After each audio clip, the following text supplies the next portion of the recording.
And welcome again to the University of Melbourne's fourth online water security series. We're nearly at 5 past, and I'm hearing that we've got quite a few attendees already present, so I think we'll start maybe a minute early. So my name's Murray Peel. I'm a senior lecturer in the Department of Infrastructure Engineering at the University of Melbourne, and I have the pleasure of being the MC for our webinar panel discussion today. Today we're discussing recent changes in Victorian rainfall and runoff, the findings and implications of what we've been seeing. So first up, I'd like to start today's event by acknowledging the traditional owners of the land from which I'm hosting this webinar, the Wurundjeri people, and pay my respects to their elders, past, present and emerging. So today's event is part of a regular series discussing important issues surrounding water security, where we aim to bring together thought leaders from academia, industry and government to provide evidence-based insights and to raise the quality of debate around key water issues. The Water, Environment and Agriculture Group at the University of Melbourne work with industry, government and communities to find innovative solutions to tackle water security and environmental challenges. This is the second year of our water security series. Past events have covered issues including diversification of water supplies, gender equality, impacts of recent bushfires on water resources and environmental outcomes from the Murray-Darling Basin Plan. If you'd like to learn more about our program or view any of our earlier seminars, please visit our website, which is shown on your screen.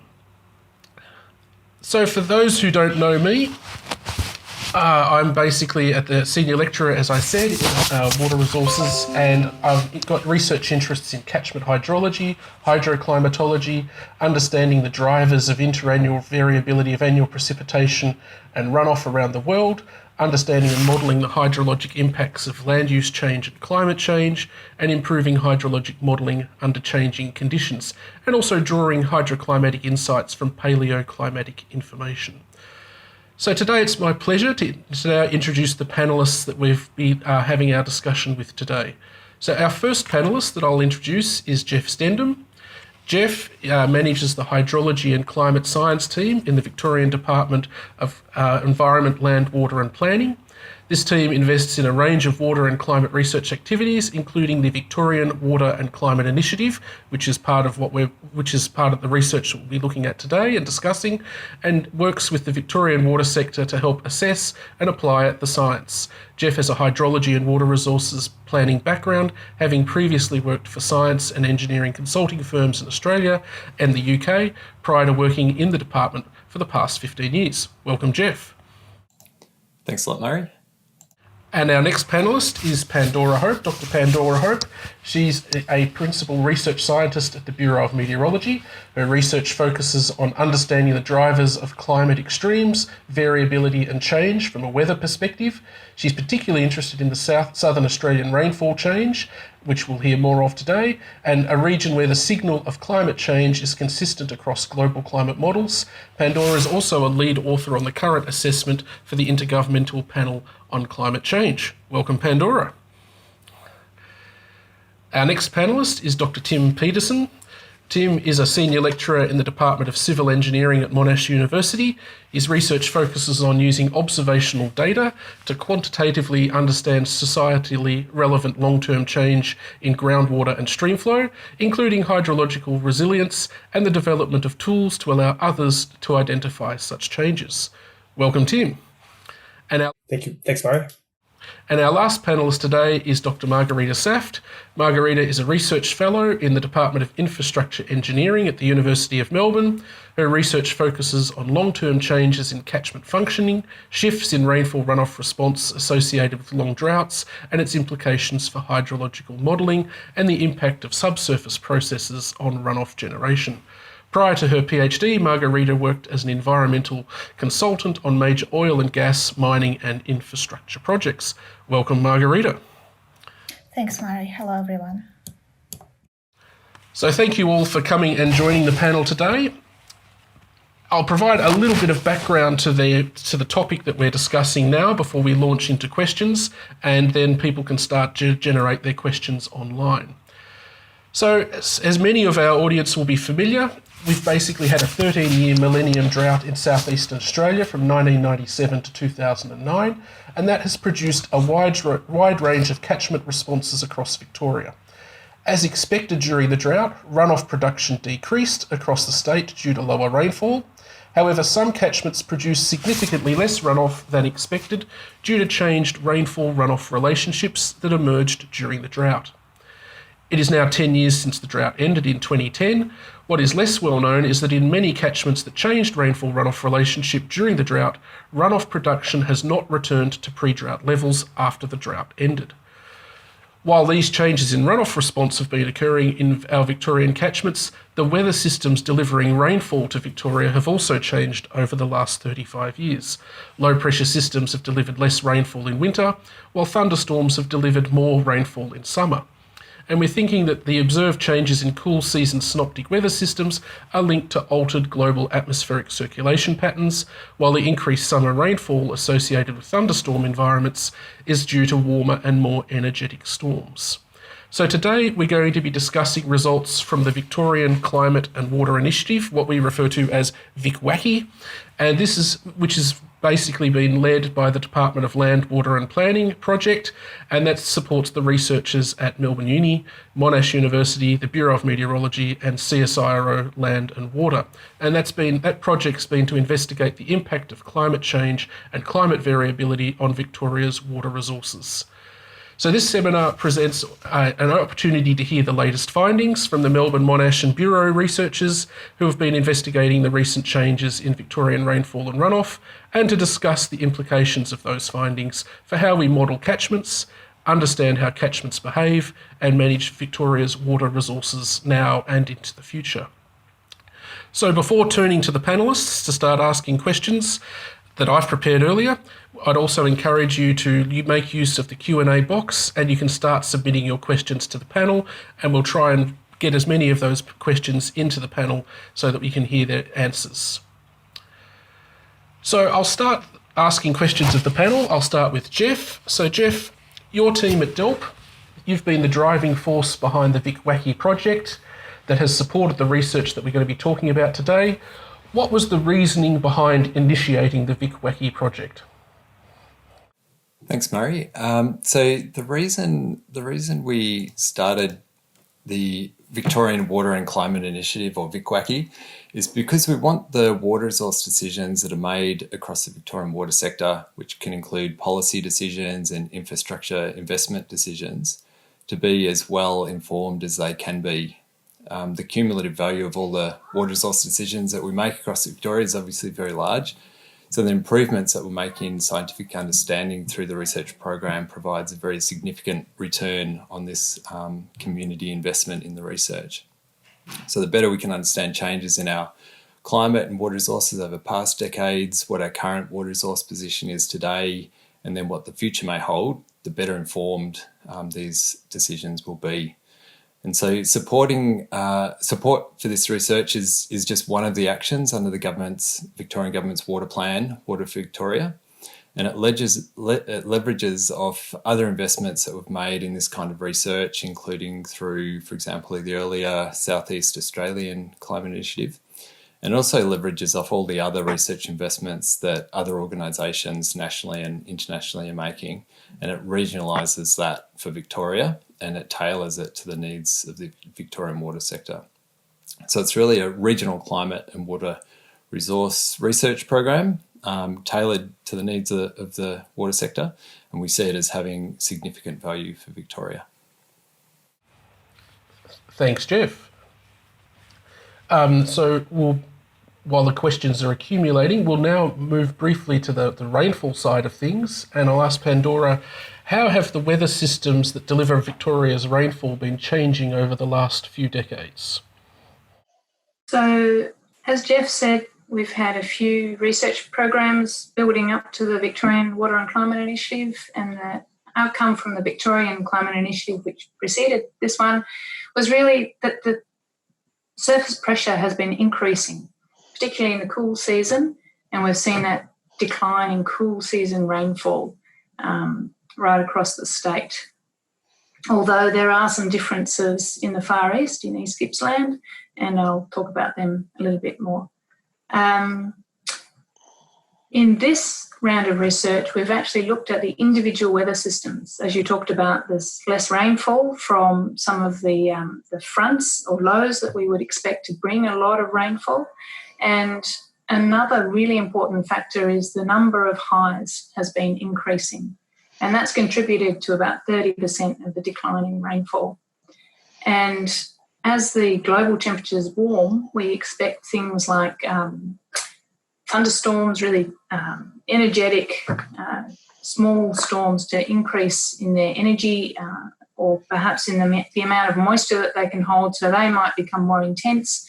And there is some evidence of that happening as well, particularly in summer, as you said. And with those changes that we're seeing, how do you think they're related to at the global and the regional and the global scale? We're looking at regional changes in our southern hemisphere or just within Australia, or are we looking at things like Hadley cells and southern annular modes and all those sorts of things that are actually changing what we're seeing in Victoria? Yeah, so Victorian weather systems are influenced mostly by external kind of factors, things that are happening perhaps in the Pacific Ocean with El Nino or La Nina, the Indian Ocean, perhaps the Indian Ocean dipole, and also influences to our south. So we've got a lot of influences, sort of teleconnections, we can call them. And you really see that the drought-breaking rains in 2010 to 2012 associated with the La Nina in the Pacific Ocean, 2016 rains, the Indian Ocean dipole. So they're really important for the variability. As to this change that's going on, we can see that, again, through the VicWacky work, there's changes that are happening really high up in the atmosphere, and we're still exploring what's behind going on there. But some of the obvious things that seem to be implicated are the signature of greenhouse gases and the increases in those in the atmosphere. And so you look to, say, southwest WA, where you've seen that consistent rainfall decline, and are we starting to see a signature of that? And, we've then turned to climate modelling to assess that as well. Yeah. So with that climate modelling, I'm assuming with that you're trying to pick apart what's natural variability and what's climate change. And so given that we have a lot of natural variability in the region, how much are we able to say is just natural variability and how much is actually starting to be climate change pushing that natural variability into a new direction? So we've got our natural variability, but it's now starting to be higher or lower because of the climate change. How much of that, of what we're seeing, do we think is connected to the change due to anthropogenic activity? Well, the climate models are really powerful. I mean, they generate their own world's weather, and they move forward through time, but you can force them in different ways. So we've got simulations forced only with the changes in greenhouse gases. And looking at those, you can see a really consistent, strong agreement in the rainfall decline in that cool season period. So we are seeing a signature from climate change. But when you put everything else in, all the forcing from the aerosols in Asia or the changes in the ozone hole, it actually combines and produces less of a rainfall change. So what we're seeing now definitely has components of both. Natural variability is driving some of what's going on, but we're really tipping the balance now as we have the increasing levels in atmospheric greenhouse gases. Yep. And perhaps just to wrap up that section, do you see the changes that we're seeing? You mentioned that the southwest has already started to have a long-term reduction.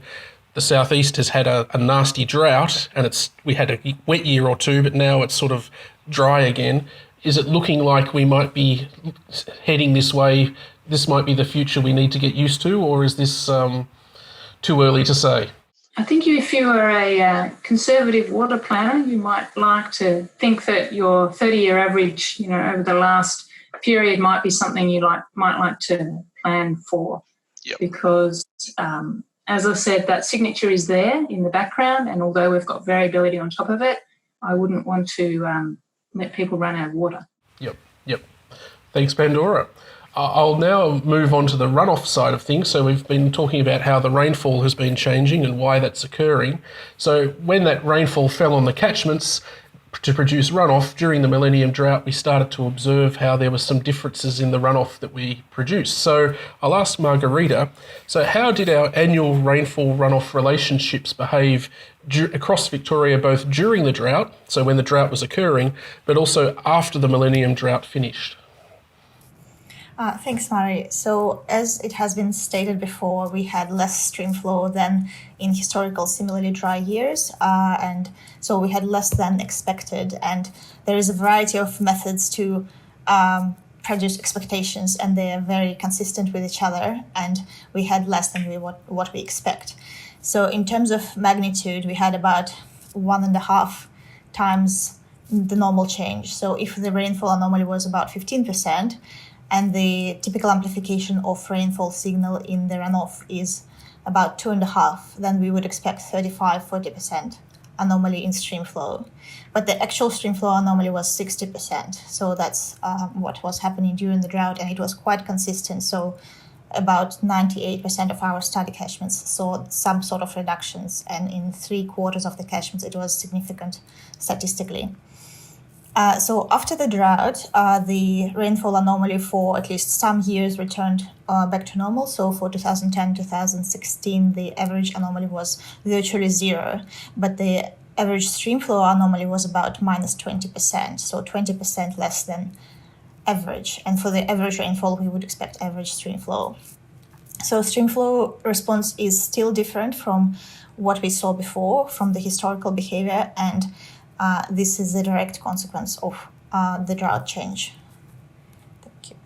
Thank you. And so I'll ask Tim the next one. So Tim, we've now had 10 years since the drought ended. Most people would expect that the runoff would be back to normal and the rainfall runoff response would be back to normal. What has actually happened here? Yeah, thanks, Murray. So I would say that most of us view catchments as really interconnected buckets that fill and drain. So I think there's a fairly pervasive assumption in our models and how we see the world that our catchments should always recover from droughts. Rain comes back, fills up, everything goes back to normal. I've always been a bit skeptical of this. And so what we did, we used some time series statistical methods to try to understand if and when catchments have recovered from the Millennium Drought. So looking at 162 catchments across Victoria, we found quite surprisingly that 7.5 years after the Millennium Drought, about a third of Victoria's catchments, these are unregulated catchments, have not recovered from the Millennium Drought. So this means for the same amount of water, same amount of rainfall in, let's say, 1990, we're getting less runoff for let's say, 100 millimetres of rainfall now than we did in 1990. What became a bit more concerning also is that when we look at the details of when catchments recover or don't, about 80% of them that have not recovered show no evidence of recovering anytime soon. And so they effectively appear stuck in this low runoff state, supported by groundwater showing a similar but sort of mutually informative response as well. And so, look, it's not proof of this, but I think it's the first evidence globally that catchments can have a finite resilience to disturbances like drought. Academically, this is very interesting and a bit of, but for those in the audience that are responsible for managing water resources, I think it's shows the world is quite a bit more complex than we may have thought, even without putting on climate change onto that story. Yes, it's certainly the case that during that the drought, as hydrologists, we'd always expected that as it got drier, you just had runoff produced as expected from the drier end of the rainfall runoff relationship. But during the drought, that hasn't occurred. One question is, are we seeing any reductions in the stream flow larger in some areas than in others? So does Tim or Margarita want to answer where within Victoria are we seeing virtually no change in what we expected, and where within Victoria have we seen quite large changes? I'll just add a first comment. I think it is actually quite a hard thing to estimate, but it's spatially patchy. there's areas in central Victoria that have been severely affected, but then out in the far east as well. Margarita's looked at complementary approaches to this. Do you want to take over, Margarita? Sure, thank you. So, yes, some catchments, there are some general patterns in which catchments are more sensitive and more likely to change their hydrologic response. In particular, dry catchments tend to be more sensitive, and that's not really unique for this situation, but in general, dry catchments tend to be more sensitive. So, for the analysis of a large range of factors, for the Millennium Drought, we see a clear dependence on the factors related to the catchment storage and subsurface connectivity, such as slope, unconfined aquifer thickness, and soil available water capacity. Interestingly, vegetation and farm dams did not come up in our analysis as important predictors for the stream flow departures. For the recovery, for the period after the drought, the single most important predictor was what happened during the drought, so stream flow anomaly during the drought. All the other factors were secondary, though they're still related to storage as well. Yeah. So, Margarita, we've seen during the drought a range of stream flow responses to the drought in both the recovery and non-recovery since the drought in these different catchments. You mentioned just then some of the factors that are related to that. Is there anything else that might be causing additional stream flow declines? What do we think is causing these stream flow declines? In some catchments, we're not seeing any changes, but in others we are, and yet they're all received roughly the same drought. So what do we think is happening in the catchments where we're seeing something strange occurring? Well, two main contenders which can change over a long time is the vegetation. So vegetation can potentially extract water from the soil profile more efficiently. It can grow stronger, like longer roots, and adapt morphologically. Or there can be subsurface changes. So the subsurface storage increases. And I think that subsurface storage increase is what is driving the stream flow decline, driving this additional decline. So essentially we have more space to capture water coming from the rainfall, and then whether it becomes used by the plants or whether it just evaporates from the surface, it evaporates, like the larger proportion of the rainfall which falls evaporates just because we have this intercept. There are a couple of other factors which can be important. So, for example, the large unconfined aquifers, they can kind of alleviate the effect of the drought, but post-drought, these are the catchments which receive more stream flow. So apparently, if there is strong connection to the large aquifer, it kind of helps during the drought, but then hinders the recovery. And another factor was the area above snow line. So essentially, if we have any stream flow coming from the snow, it is very much protected from changes. So we still have less stream flow during the drought, but we don't have less than expectations in these areas. Yep. And Tim, did you want to add anything to that, Margarita, or should we? No, all good? Oh, good, very thorough. Yep, thank you. Thank you, Margarita. So a question for Jeff. So we've been listening to some of the climatology and the hydrology. How do you see the insights from this project informing long-term planning for the state and being used in the Victorian water sector? Thanks, Murray. So there's, I guess, in VicWacky, there's a range of research, and the discussion with the panel today is really focusing on that rainfall runoff part of the research. But looking at the broader VicWacky program, there's quite a lot of other applications from, for example, there's work going into changes in extreme rainfall, and so that'll have certain applications in the sector. But focusing just on the rainfall runoff relationships, it's really, I see that as being around water availability, so those kind of applications. The reductions in runoff response of catchments, it's obviously a big concern. And compounds the direct impact of any reduction in rainfall on water availability, which Pandora mentioned earlier. And so we know, have some quantitative information from this work about changes in the past, But in terms of understanding, well, what's the streamflow response today? What's the streamflow response in future decades under a drier climate change scenario? I think at the moment that it's really more qualitative application of this knowledge. But hopefully in the future we can get more of a quantitative understanding. So we're updating the guidelines for assessing the impact of climate change on water availability in Victoria at the moment, and so water corporations use those guidelines to undertake their long-term planning. And so this issue of reduction in runoff response is being considered as a part of that process. And in the shorter term, the risk of reduced catchment response is also being considered by water corporations as part of their annual water outlook process. And then there's environmental benefits of this knowledge too, of course. For example, for those managing waterways around Victoria, they can use insights from this work into how streamflows might change when making decisions about how to best maintain and protect environmental values. Thanks, Jeff. I'm just checking through some of our online questions. So we've got here, does the improved understanding in rainfall and runoff patterns result in more value in social, economic or environmental terms, which is basically a question of, again, getting back to what we were just saying, Jeff, about how we're planning to use these types of outcomes from this research. You mentioned the guidelines just then. So when it comes to how in the guidelines are we proposing to use some of these changes for the future, or are you able to talk about the guidelines as yet, or are they still in draft stage, which you can only give sort of a broad overview of how things might change into the future?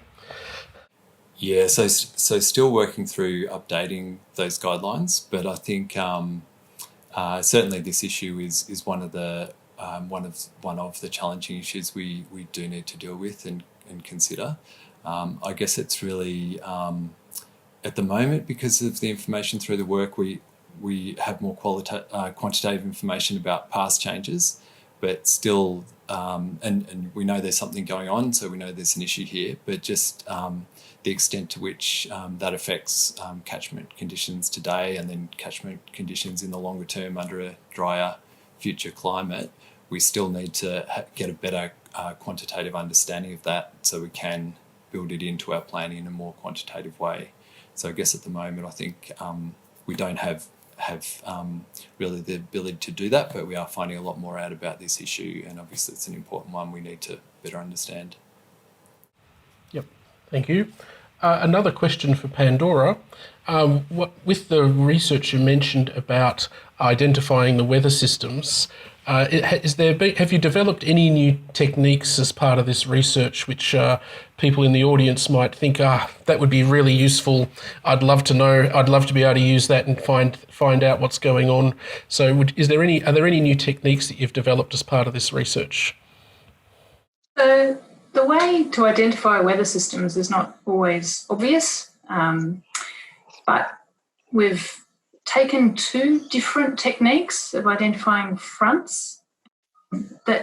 So a front, as it comes across, you'll feel that temperature drop, and so we capture that.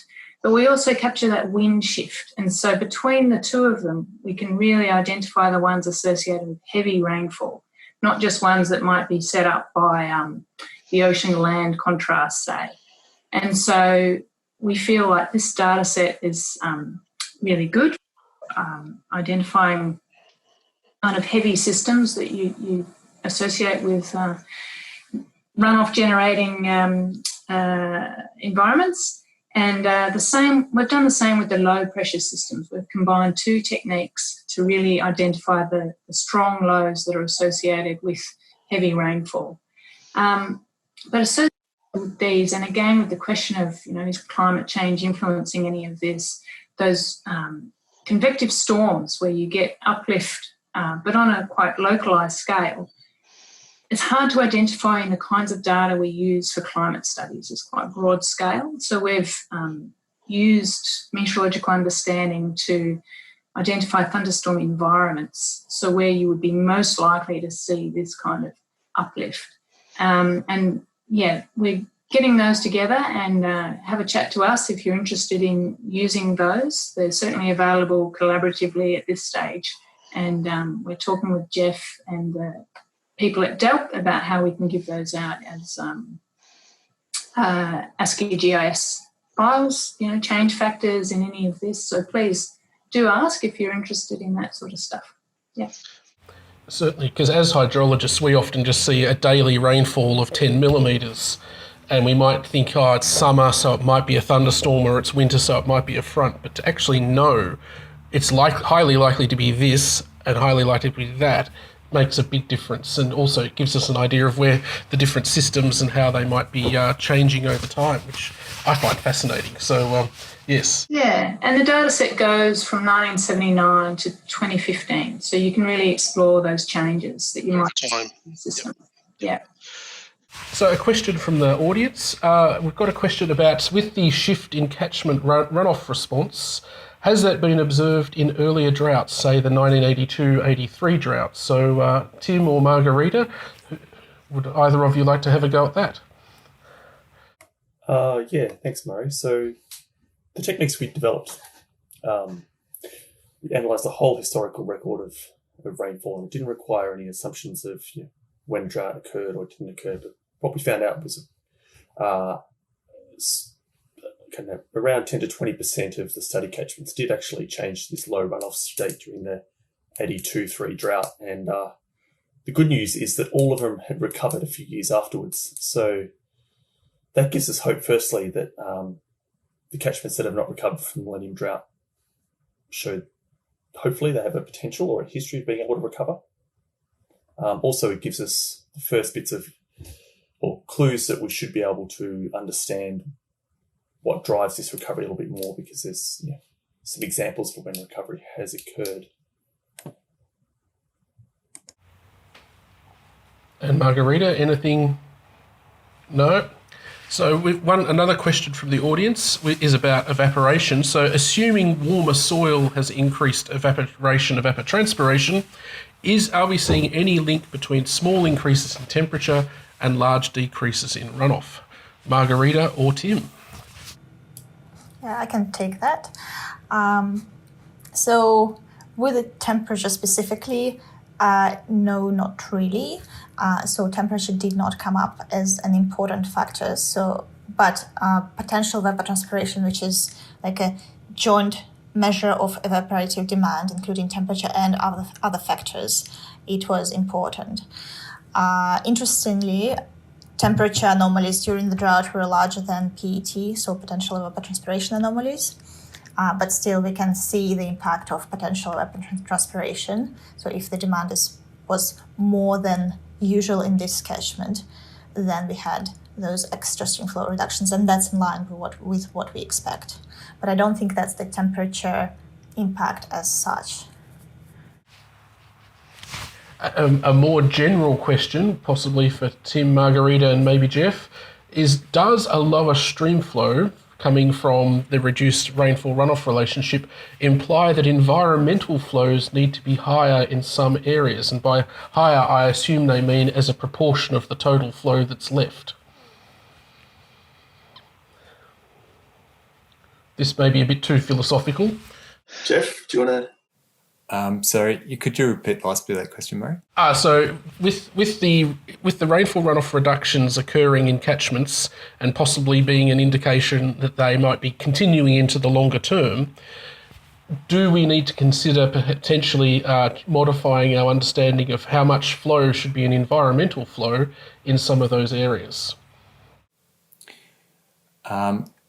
Yeah, I guess, well, there's a lot of policy decisions that need to be made around water resources, including in response to climate change. So I think there's a whole and all of the aspects need to be considered about what the community wants in terms of management of water resources. So there is a lot of processes that exist to work through how to consider policies about water allocations.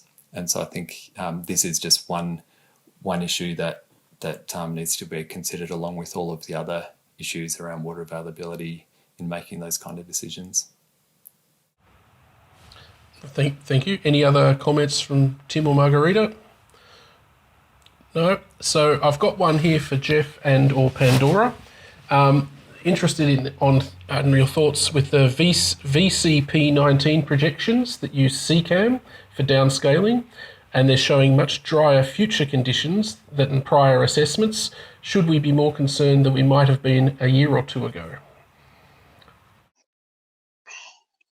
Pandora? Yeah, Pandora.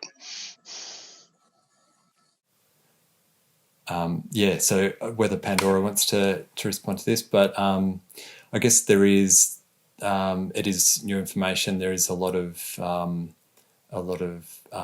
climate projection information available. So I guess we do have projections in the water sector developed through the current CMIT5 suite of global climate models, and so which is the same basis on which the VCP projections are developed. So I guess the approach we take is really looking at all of the information available and then considering all of the uncertainty that we have to deal with that whole range of information when we look at how we should be making decisions in the water sector. So I would say it is another piece of information that we do need to consider as a part of taking a broad look at all of the data and information we have to hand. And I'll add that, as Jeff said, it's based on the same sort of background global climate models, and this is a downscaling, so you get that fine resolution data, which can pick up interactions with the surface. But the science of how we develop our models is improving all the time, and so there have been some developments in the CCAM model over the years, and we hope that it's an improvement. And so we do think you should, as Jeff said, include all the information, but you might want to take this, drier future as a possibility. It might be a very real thing that might happen. So, Yep. Yeah. Thank you. Another question for Margarita. So we've been talking mostly about annual flows, annual rainfall runoff relationships. What's been happening with the low flows, and did they show any sign of hydrologic shift? And if so, how? So yes, both high and low flows were affected when the rainfall relationship shifted. And on average, they were affected more or less to a similar degree. What it means that we see declining trends in the low flows as well as high flows. In particular, in the catchments which did shift their behaviour, so where we can clearly see that we have less stream flow than before for the same rainfall, there is a clear declining trend in the annual low flows, which is related to declining storage essentially. And there is quite prominent increase in cease to flow frequency. So for the same rainfall, catchments are drier and cease to flow for longer. So Millennium drought resulted in catchments switching from perennial or near perennial to intermittent flow regime, or in some cases even near ephemeral. Yeah. Thank you. And one for Tim. So the unusual behaviour we've seen during and after the Millennium drought, what does this tell us about how catchments respond to shocks, or what we refer to as perturbations? Are we seeing, because we'd never seen a drought like the Millennium drought before, we'd never seen anything show up in our data like this, but what do you think it's telling us about how catchments respond when you have a shock like the Millennium drought? As I mentioned earlier, I've been sceptical for a long time that sceptical of the widespread belief that catchments always recover. And I think the Millennium drought, at least academically, has been an extremely exciting event, maybe a little bit more stressful for others in the audience. Extremely exciting natural experiment to understand the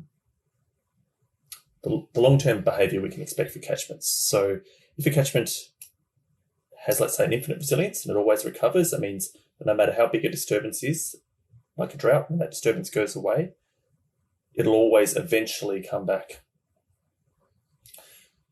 But what the Millennium Drought has allowed us to explore is drought came along, so disturbance went away, and instead of recovering, a large fraction or reasonable fraction of catchments are showing this persistence in this new steady state. So I think it shows that catchments can have these multiple steady states. And the concern I also have is that with climate change or land cover change also, the thresholds for switching into and out of those states may unknowingly change. And if anyone in the audience is looking to do an exciting PhD at Monash, we've got a linkage project with Murray and Margarita and Jeff to explore that. There's a little pitch. Thank you, Tim. A question from the audience. So how much of the impact that we're seeing on runoff could be due to bushfires? So the bushfire history that's occurred in these catchments, how might they've been known to influence streamflow generation over the longer term. How much do we think of what we're seeing during the Millennium Drought is due to bushfire impact? And I'm having a look at Tim or Margarita. Yeah, so we do see a lot of bushfires in our catchments, and the impact of that on like multi-catchment scale is nearly impossible to quantify because those fires occur at different times throughout our data set, sometimes few times during the record. And the impact of that on the stream flow is unclear because it's twofold. First, we get the increase in runoff, and then we expect decrease in runoff, and that probably changes between the species and the forest composition and things like that. One thing we know that we did see shift in grass catchments. So grassland catchments are quite prone to shift their behaviour. So at the very least, we know that the shifts we observe, they are not due to forest fires, because for grasslands, it's just not such an important factor. So I think that we can't really quantify, but we think it's not direct consequence, or at least not direct relation to the forest fires. Can I just add one of the curiosities in all of this is that in various areas that have been impacted by fire, we can have catchments let's say 3 catchments right next to each other. All of them will have been burnt over the long history. But let's say only 1 or 2 of them will have changed state, the other one will have not. It's just very spatially patchy when you look at sort of the basin scale. So there seems to be this complex overlay of statewide factors, local factors, catchment factors. Margarita, were you wanting to come back in there? Yes, I actually looked at the impact at the areas of most important and the largest fires within our length of record, and I did not see any consistency with our shift results. So essentially the 2 catchments in the same fire, one changed, one didn't, and also 2 catchments next to each other, but one was burnt and one wasn't, and they both shifted. So things like that. Yep. And another audience question. So, Tim, with respect to groundwater, how much of what we're seeing in our surface runoff is lining up with what we're seeing in our groundwater? So, are we seeing totally different stories, or are we seeing similar response to the groundwater reductions as well? So the Melbourne and Monash team did go through, and we looked at found long-term groundwater bore records in every catchment that had and had not recovered. And what we found was that, I'm talking generally, lots and lots of groundwater hydrographs, but generally the catchments that had not switched into a low runoff state or quickly recovered from the drought, the groundwater level showed no real long-term trend, just seasonality. And the catchments that changed to a low runoff state and have not recovered or only recently recovered, what happened was the groundwater level fairly consistently had a long-term downward trend, both during the drought and most importantly after the drought. It's continued to go down or is somewhat flat. So how we've interpreted this is not so much groundwater causing stream flow runoff declines, but that, as Margarita mentioned earlier before, it's due to a change in soil, water, vegetation. So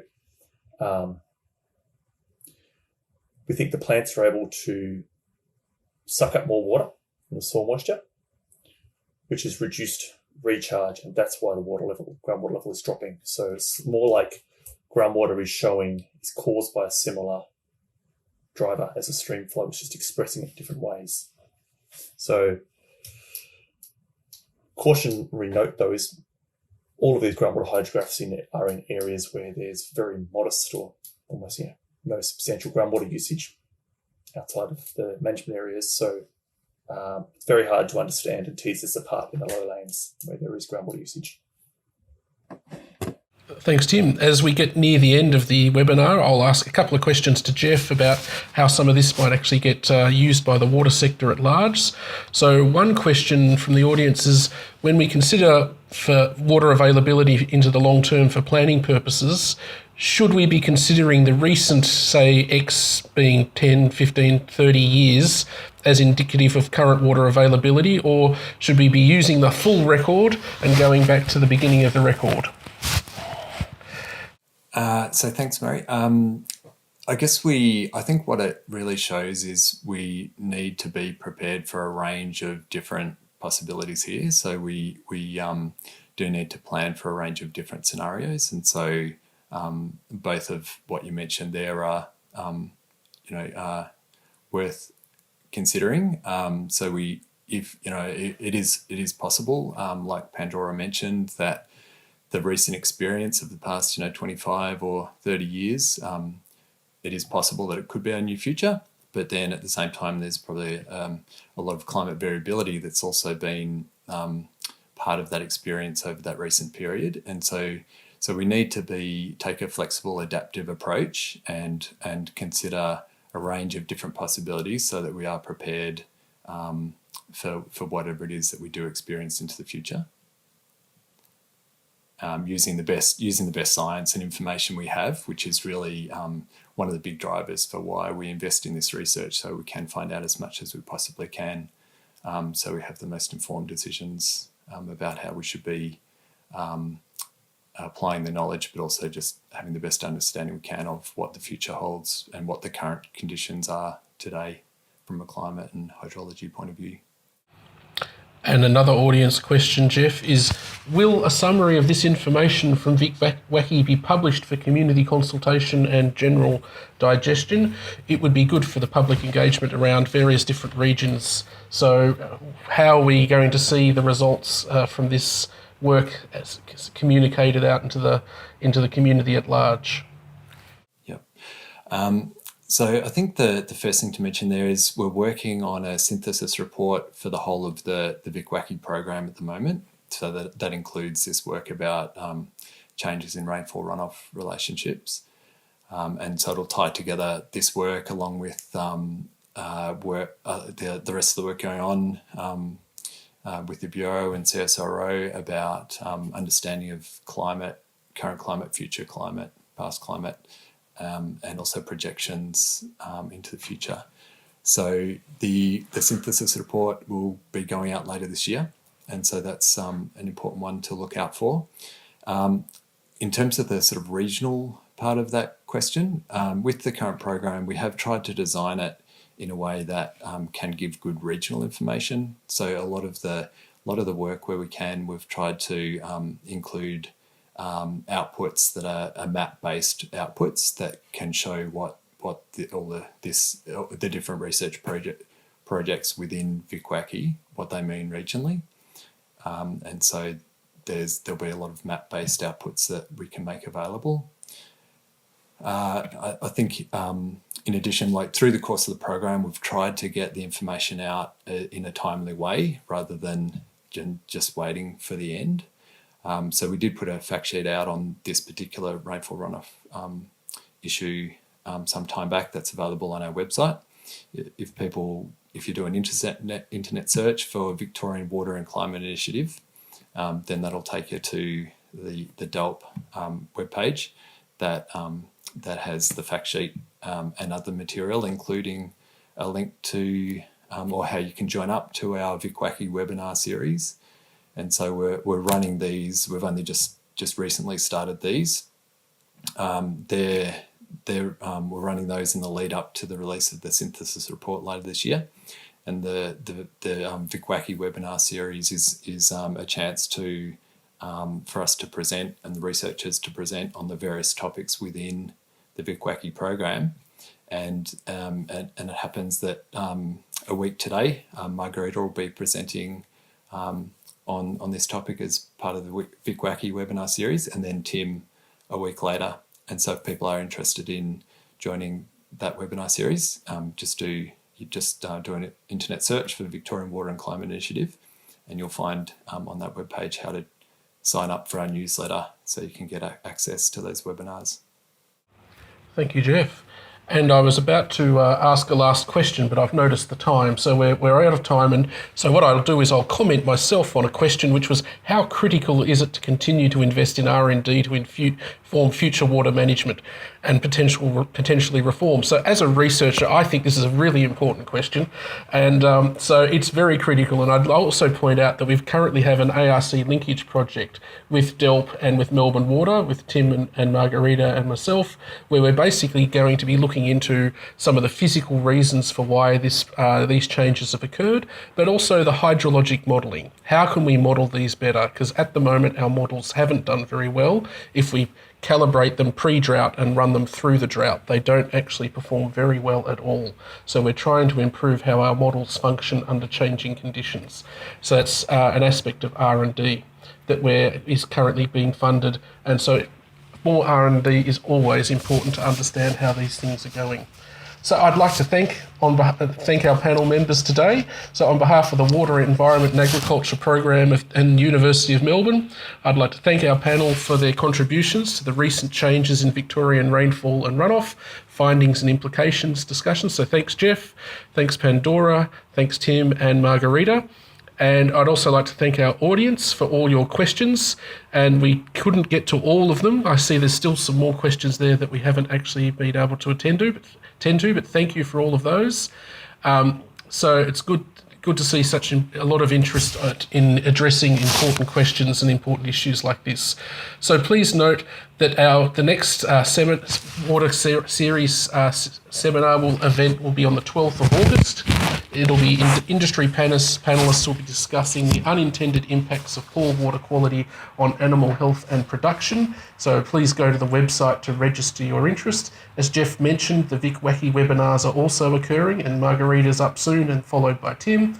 And I'd like to thank you for your participation, and we would appreciate your input on our post-event survey, which will appear on the screen when this session ends, or you can click on the link in the chat box. We value your feedback to help us shape the future of our water series. Thank you.